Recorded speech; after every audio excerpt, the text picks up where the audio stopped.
పత్రికా మిత్రులందరికీ నమస్కారం. ఈరోజు ఈ Sasi institute of technology and engineering సంస్థతో ఎంఓయూ చేసుకోవడం జరిగింది. Doctor YSR horticulture university. రెండు సంస్థలు చాలా రోజుల నుంచి ఇక్కడ ఉన్నప్పటికీ అది అవసరమున్నా ఎందుకో కాలేదు, కానీ ఇప్పుడు కంపల్సరిగా చేసుకోవాలి. మనము రైతులకి కొన్ని సొల్యూషన్స్ ఇవ్వాలి. అది పంట దిగుబడికి కావచ్చు, పంట నిల్వకు కావచ్చు.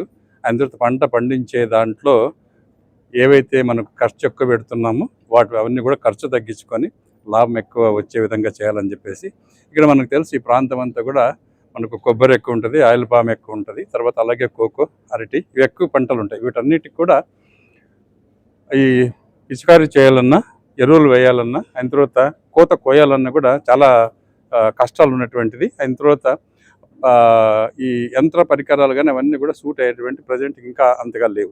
సో వీటన్నిటి మీద ఇవి డ్రోన్స్ ఎలా ఉపయోగించాలి, అయిన తర్వాత అవి చిన్న పంటల్లో ఎలా ఉపయోగించాలి, పెద్ద పంటల్లో, ఎత్తున్న పంటల్లో ఎలా ఉపయోగించాలి, అయిన తర్వాత ఈ రోగాలు కానీ పురుగులు కానీ వీటన్నిటిని ఐడెంటిఫై చేయడం, గుర్తించడం, అయిన తర్వాత దాన్ని బట్టి మనకు పిచికారీ చేయడం, మందులు పిచికారీ చేయడం కానీ మన డ్రోన్స్ ద్వారా చేసే విధంగా మనం ఏమేమి చేయొచ్చో ఇవన్నీ కూడా ఒక ఎంఓయూలో మనము ఒక దగ్గర ఒక 2 డజన్ల పైన ప్రాజెక్టులు డిజైన్ చేయడం జరిగింది.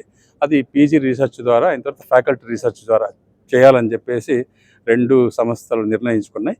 సో ఈ దిశగా మనకి ఏదైతే మనం ఈ వచ్చే టెక్నాలజీ రైతులకు ఉపయోగపడే విధంగా, ఖర్చు తగ్గించే విధంగా, లాభం వచ్చే విధంగా చేస్తే మన రాష్ట్రానికి, దేశానికి అన్నిటికీ కూడా మంచి జరుగుతుందని. సో మనం వాళ్ళ డాక్టర్ వైఎస్ఆర్ హార్టికల్చర్ యూనివర్సిటీ అలాగే Sasi institute of technology and engineering కలిసి ఒక ఎంఓయూ చేసుకోవడం జరిగింది. సో రైతులకి కావాల్సిన టెక్నాలజీ ఏదైతే ఉందో, రిక్వైర్మెంట్ ఏదైతే ఉందో అది హార్టికల్చర్ యూనివర్సిటీ వాళ్ళకి తెలుసు. దానికి సొల్యూషన్ ఏదైతే మేము ఏమైనా ప్రొవైడ్ చేయగలమేమో అది మా పిల్లల ద్వారా, మా ప్రొఫెసర్స్ ద్వారా మేము ఆ టెక్నాలజీని ఇంప్లిమెంట్ చేయడానికి ఒక సమన్వయంగా ఒక ఎంఓయూ చేసుకోవడం జరిగింది. సో సార్ చెప్పినట్టు ఎన్ఈపి ఎడ్యుకేషన్ పాలసీలో కూడా ఇది చాలా ప్రామాణికమైంది. So bringing together all the laterals, all technology together అనేది చాలా ఇంపార్టెంట్. అలాగే మనకు తెలుసు, మన Chandrababu Naidu garu artificial intelligence and deep learning and deep tech అంతా వాడాలని ఆయన కోరిక. So vision 2047 or Viksit Bharat అన్నీ పురస్కరించుకుని ఈ దారిలో ప్రయాణం చేయడానికి ఇది ఒక మెట్టుగా పనిచేస్తూ ఉంది. And it's really good initiative and good start. So in time prosperous అవ్వాలని, అలాగే అవకాశం ఇచ్చిన వైస్ ఛాన్సలర్ హార్టికల్చర్ యూనివర్సిటీకి, అట్లాగే మా ప్రిన్సిపల్స్, మా ఫ్యాకల్టీ అందరికీ కూడా, మా హార్టికల్చర్ ఫ్యాకల్టీ అందరికీ కూడా ధన్యవాదాలు తెలుపుతూ థ్యాంక్ యూ.